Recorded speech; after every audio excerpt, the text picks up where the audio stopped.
ketika gereja muncul dari Yudaisme, maka gereja juga mewarisi penafsiran yang sama, tetapi secara spesifik lebih diarahkan kepada Sang Kristus sebagai firman yang menjadi manusia, sehingga hubungan antara Allah dengan kahal atau umatnya dipahami juga sama Kristus dengan gerejanya. Jadi gereja adalah umat Allah yang baru dan Kristus adalah pernyataan Allah Israel dengan caranya yang khusus ketika firman itu menjadi manusia dan diam di antara kita dalam wujud inkarnasinya, yaitu Yesus Kristus. Maka kitab Kidung Agung itu adalah kitab yang tidak pernah diragukan sebagai kitab yang Tuhan berikan, artinya secara kanon sebagai kitab suci kita. Hanya orang kemudian menafsirkan dengan berbagai macam penafsiran yang itu bisa disalahpahami oleh orang-orang yang tidak mengerti. Misalnya, ada kelompok-kelompok polemik di Indonesia yang menuduh bahwa kitab Kidung Agung adalah kitab purno. Anehnya di pihak lain, mereka yang menuduh kitab Kidung Agung sebagai kitab purno itu mencari-cari pembenaran dari ayat Kidung Agung untuk membuktikan kedatangan dari nabi mereka, yaitu Nabi Muhammad Sallallahu Alaihi Wasallam. Nah, kitab Kidung Agung itu kan memang sebagaimana kitab-kitab yang lain. Kalau orang Kristen kan membaca kitab suci itu lebih ditekankan pada maknanya. Mengapa? Karena Alkitab kita itu ditulis paling tidak dalam 3 bahasa. Sebagian besar untuk Perjanjian Lama ditulis dalam bahasa Ibrani, sebagian kecil dalam bahasa Aram, secara khusus itu ketika bangsa Israel, khususnya suku Yehuda dibuang ke Babel, dan sepulang dari pembuangan Babel itu bahasa Aram dipakai sebagai bahasa sehari-hari, mendampingi teks asli klasik dalam bahasa Ibrani. Sementara Perjanjian Baru, karena bahasa Yunani Koine sejak penaklukan Alexander Agung pada abad ketiga sebelum Masehi itu menyebar merata di bagian besar dunia dari Yerusalem ke arah barat. Maka bahasa Yunani adalah bahasa yang paling merata dipakai oleh dunia kuno saat itu, sehingga Injil Perjanjian Baru ditulis dalam bahasa Yunani. Meskipun demikian, background dari ajaran Yesus tetap stylenya, gayanya itu adalah Hebrew Aramaik. Bahasa Yunani yang dipakai Perjanjian Baru pun bukan bahasa Yunani klasik ala bahasa Yunani yang dipakai Sokrates, Plato, Aristoteles, tapi bahasa Yunani Koine, bahasa Yunani sehari-hari yang menunjukkan bahwa Allah lebih mementingkan makna sampainya pesan ilahi itu kepada umat manusia saat itu. Nah, ini beda dengan umat agama lain. Islam itu punya kitab suci hanya dalam 1 bahasa, yaitu bahasa Arab. Teks-teks Quran itu muncul dari 1 zaman, yaitu zamannya Nabi Muhammad. Maka tentu lebih simpel daripada kita memahami teks kitab suci mulai dari zaman awal ditulisnya kitab Torah, zamannya Nabi Musa, sampai akhir adalah surat-surat Yohanes yang ditulis sekitar tahun 90 Masehi. Jadi antara tahun 1400 sebelum Masehi sampai tahun 90 setelah Masehi. Nah, ini kerumitannya. Nah, itulah kira-kira situasi kompleksnya ketika kita orang Kristen membaca kitab suci. Nah, saudara-saudara, karena itu kitab suci itu paling mudah untuk digunakan, disalah dipakaikan atau disalah tafsirkan oleh orang lain yang ilmunya pas-pasan, tidak mengenal sejarah, tidak mengenal ilmu-ilmu bantu yang lain dalam memahami kitab suci. Tetapi tidak semua orang beragama itu pendekatannya polemik, tidak. Ada pendekatan yang lebih simpatik, ada pendekatan yang lebih ramah, lebih simpatik dari kalangan saudara-saudara muslim kita. Itu terbukti mereka kadang-kadang terbuka untuk mendengar dari sumbernya langsung. Sebagaimana saya sering diundang untuk memberikan kuliah tamu di beberapa IAIN. Itu menunjukkan bahwa harapan hubungan baik sekalipun kita tidak sama, tetapi kita masih bisa bersama-sama, apalagi sebagai warga bangsa Indonesia yang menjunjung tinggi Bhinneka Tunggal Ika, berbeda-beda tetapi satu. Nah, oleh karena itu tatkala misalnya saya menjawab kritik teman-teman polemikus Islam terhadap Kristen, saya tidak pernah akan menyerang agama orang lain.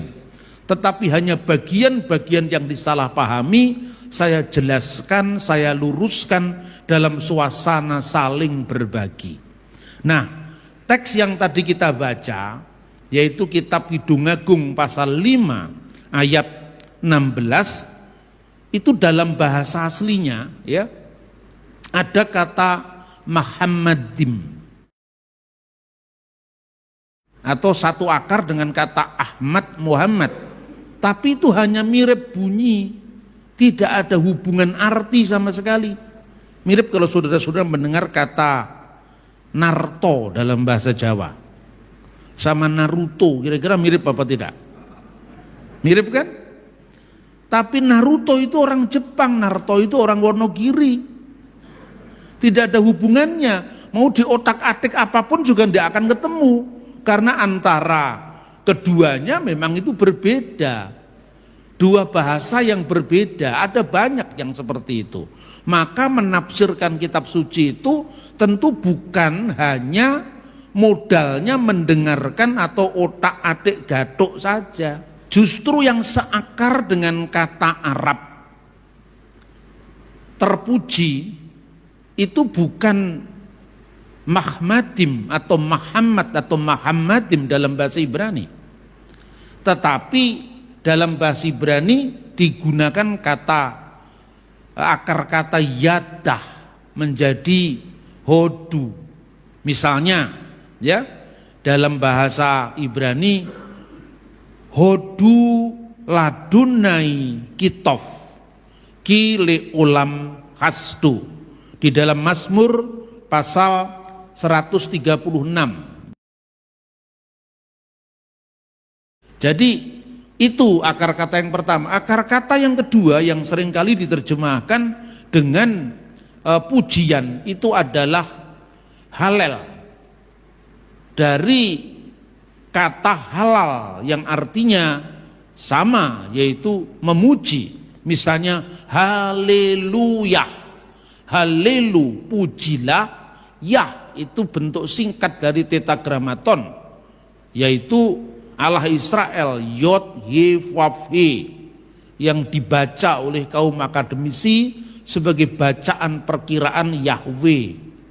Tetapi bacaan yang sesungguhnya memang Alkitab tidak menyebutkan konsonannya seperti apa ya. Kemudian haleluya, halelu et Adonai, pujilah Tuhan min hasemayim, yang ada di surga. Haleluhu bamromim, terpujilah dia atau pujilah dia di tempat yang tinggi. Jadi kata yang justru berarti terpuji itu adalah halal, yang menjadi kata halal, haleluya. Dan yang kedua yadah, bentuk yang yang sering muncul dalam kitab suci itu adalah hodu, hodu laduni ha adunim kile olam hastu misalnya. Nah sekarang apa sebenarnya yang menjadi akar dari kata terpuji dalam bahasa Ibrani? Tadi sudah kita lihat ya. Sekarang kita bisa melihat mahmat atau mahemat dalam rangkaian kalimat yang bermakna negatif. Jadi artinya kalau itu dijadikan alasan untuk nubuat Nabi Muhammad hanya karena kata-kata mirip, dan itu diulang-ulang dalam berbagai tayangan di video, hikumam takim wekulo mahmadim zehdoti wezehroi benot Yerusalem, baik oleh Zakir Naik, Ahmad Didat dulu, sampai sekarang di polemikus-polemikus muslim selalu muncul itu. Saya selalu mengatakan, kalau kita berbeda bukan berarti kita harus saling menyerang. Tapi dalam hal ini Anda salah, karena kemiripan bunyi tidak bisa diartikan sebagai sama atau kesamaan. Nah, saya ingin memberikan contoh, misalnya Hosea pasal 6 pasal 9 ayat 16. Efraim telah dipukul, akarnya telah menjadi kering, mereka tidak akan menghasilkan buah. Bahkan sekalipun mereka melahirkan anak buah kandungan mereka yang berharga, aku akan matikan. Anak buah kandungan yang berharga dan yang berharga itu Muhammad, maka mati dan aku akan mematikan Muhammad bitnam, kandungan yang berharga. Kalau diterjemahkan secara harafiah akan lucu kalau Muhammad sini dipakai untuk membuktikan kenabian Muhammad. Bahkan sekalipun mereka melahirkan anak Muhammad bitnam, aku akan mematikannya. Masa Muhammad akan dibunuh? Kan ya enggak kok. Lah itu banyak sekali teks-teks yang begini yang kemudian apabila itu dibaca lepas konteks itu akan tidak cocok dengan tuntutan Islam sendiri. Karena apa? Ya memang itu bukan untuk Nabi Muhammad. Gitu loh. Saya pun ketika menyebut Muhammad kan saya selalu menyebut Nabi. Bukan berarti Nabi menurut Kristen, Nabi menurut mereka, kan itu kan. Loh, saya seringkali orang Kristen yang model-model keras itu juga negur saya. Saya perhatikan Pak Bambang kalau menyebut nama Muhammad selalu dengan nada hormat, lengkap dengan sallallahu alaihi wasallam. Lah kalau saya menyenangkan tetangga saya kan dapat pahala. Kan bukan berarti saya ikut mengakui. Saya pernah diskusi sama Profesor Mun'im Siri dalam sebuah diskusi webinar. Intinya itu Islam dan Kristen, Islam Kristen agama Abraham. Lalu beliau mengelontarkan satu statement yang menarik. Apakah agama Abraham, the Abrahamic religion itu mempersatukan atau justru memecah belah? Terus saya jawab dengan pasti memecah belah. Karena apa? Definisinya aja belum sama, kok kita kemudian mau menyamakan. Mempersatukan yang apa? Dalam banyak hal kita tidak sama kok. Satu contoh misalnya, sekalipun para ahli ilmu agama-agama menganggap Yahudi, Kristen, dan Islam itu agama Abraham, justru pertengkaran dimulai karena klaim Abraham itu. Sejumlah tafsir Islam mengatakan bahwa apa yang disebut ayat Quran bigulamin halim, dengan anak yang santun, anak yang sabar, itu adalah Ishak. Menurut tafsir misalnya Muqatil bin Sulaiman, ada yang mengatakan Ismail menurut tafsir Ibnu Katsir. Maka itu pun menjadi pertengkaran bukan hanya antara orang Kristen, Yahudi dan Islam, tetapi antara Islam sendiri, mana yang dikorbankan Ishak atau Ismail. Karena di Islam ada dua versi, sementara Kristen dan Yahudi bertengkar soal lain, soal bahwa yang dikorbankan itu Ishak. Yahudi dan Kristen sama. Bahkan seluruh Alkitab kuno manapun juga, termasuk naskah Laut Mati Qumran yang berasal dari tahun 100 sebelum Masehi, Septuaginta dari tahun 300 sebelum Masehi, sampai Targum yang berasal dari abad 2 sebelum Masehi, ada yang abad 8 setelah Masehi ya. Ada yang Targum abad 2 setelah Masehi, misalnya Targum Onkelos. Ada Targum yang berasal dari abad setelah Islam, misalnya Targum Yonatan atau Pseudo Yonatan. Itu mengatakan semuanya adalah Iska. Nah, sementara dalam ajaran Islam ada Iska, ada Ismail. Itu baru soal satu. Belum lagi soal-soal yang lain. Misalnya, ada teman-teman yang selalu nyerang iman Kristen. Kalau Kristen itu mengikuti Abraham, kalau Kristen itu agama Abraham, kenapa dia tidak taat? Mana tidak taat? Kenapa ada orang Kristen yang tidak disunat? Padahal perjanjian Abraham kan sunat. Terus saya bilang, sunat itu bukan dilarang dalam iman Kristen, juga bukan diwajibkan sebagai syarat keselamatan. Orang Kristen yang sunat juga sampai sekarang ada. Ya, orang Kristen Koptik di Mesir. Itu umur 3 hari sunatnya, bukan umur 8 hari. Kenapa?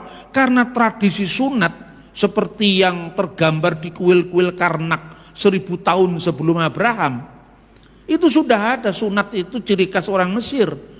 Sampai kemudian gereja ortodok Koptik itu berkembang di Mesir, sunat itu bukan karena alasan untuk keselamatan jiwa, tapi sunat itu karena alasan tradisi kebersihan.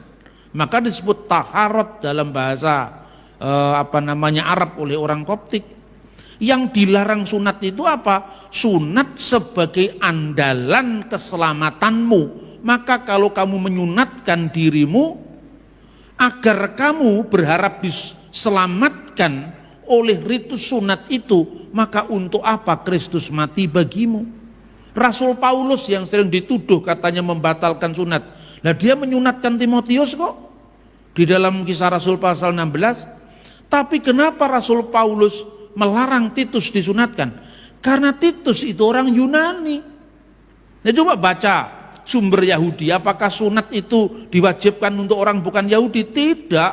Sunat memang banyak untuk orang Yahudi. Lah, contoh-contoh semacam ini yang apabila kita tidak tuntas membahas, itu bisa menimbulkan salah paham. Nah, sekarang kita baca lagi kitab Raja-Raja 20 ayat 6. 1 Raja-Raja 20 ayat 6. Tetapi besok kira-kira pada waktu ini aku akan menyuruh pegawai-pegawaiku kepadamu, dan mereka akan menggeledah rumahmu dan rumah pegawai-pegawaimu. Maka segala yang kamu inginkan dalam penglihatan matamu akan mereka ambil dari mereka. Jadi ini diterjemahkan secara harfiah ya. Apa yang diterjemahkan? Maka segala yang kamu inginkan dalam penglihatan matamu, ini terjemahan harfiah. Kal mahimmat innika. Kal itu semua, mahimmat itu apa yang berharga, ain itu mata, apa yang berharga, kal mahimmat ainika, yang berharga di matamu akan mereka ambil dari mereka. Masa Muhammad akan mereka ambil dari mereka? Kan jadi tawanan. Makanya kelihatannya itu menguntungkan Islam, tapi itu merugikan Islam kalau diterus-teruskan. Karena Muhammad akan ditimbun rumput, Muhammad akan mereka ambil dan sebagainya. Maka apapun yang dilakukan, mengotak-atik ayat untuk mencari pembenaran, bagi agama kita itu tidak boleh. Jikalau saya berbicara seperti ini, itu adalah hak jawab saya ketika iman Kristen disalahpahami, ya kan? Saya pun juga tidak akan mengotak-atik teks orang lain untuk kepentingan membela iman saya. Saya tidak pernah lakukan itu. Tapi kalaupun misalnya kadang-kadang saya membandingkan satu teks Quran dengan teks Alkitab, biasanya itu kalau berhubungan dengan tuduhan. Misalnya contohnya, ketika kita dituduh mengatakan, orang Kristen berkata bahwa Tuhannya ketiga dari yang tiga. Karena kata ketiga dari yang tiga itu muncul dari teks Al-Quran, ya terpaksa saya menunjukkan sumbernya. Tapi bukan mencari pembenaran, legitimasi dari kitabnya umat Islam. Karena dalam Al-Quran dikatakan laqad kafaral ladzina qalu innallaha salisu salasa. Sungguh telah kafir orang yang mengatakan bahwa sesungguhnya Allah itu ketiga dari yang tiga. Lalu saya bilang, tidak ada orang Kristen yang mengatakan Allah itu ketiga dari yang tiga. Terus ini siapa Pak kalau bukan Kristen? Saya pun masih menahan diri. Ya golek ono dhewe wong itu bukan kitab saya. Ya toh? Lu kurang sabar apa saya ini? Saya kan tidak pernah mau mengintervensi orang lain, tetapi itu pun di YouTube orang masih mengatakan, hei Pombong, kamu jangan suka memfitnah Islam. Yang saya memfitnah itu loh kapan? Wong buku saya aja diberi kata pengantar Pak Said Akil, diberi kata pengantar Gus Dur, saya memberikan kuliah di beberapa IAIN. Lah kapan saya menghujat Islam? Tidak pernah. Tapi itu sengaja sengaja dibuat orang untuk disetting seperti itu. Karena apa? Karena saya tidak pernah berhenti untuk mempertanggungjawabkan iman saya ketika iman saya disalahpahami oleh siapapun. Karena secara hukum itu kan hak jawab. Wong itu iman kita tidak seperti itu. Maka saya katakan, cobalah kamu cari di mana ada orang Kristen yang berdoa, ya, atau yang berteologi, kami percaya kepada ketiga dari yang tiga, kan nggak ada. Mau itu ortodoks yang selalu sembahyang dengan mengucapkan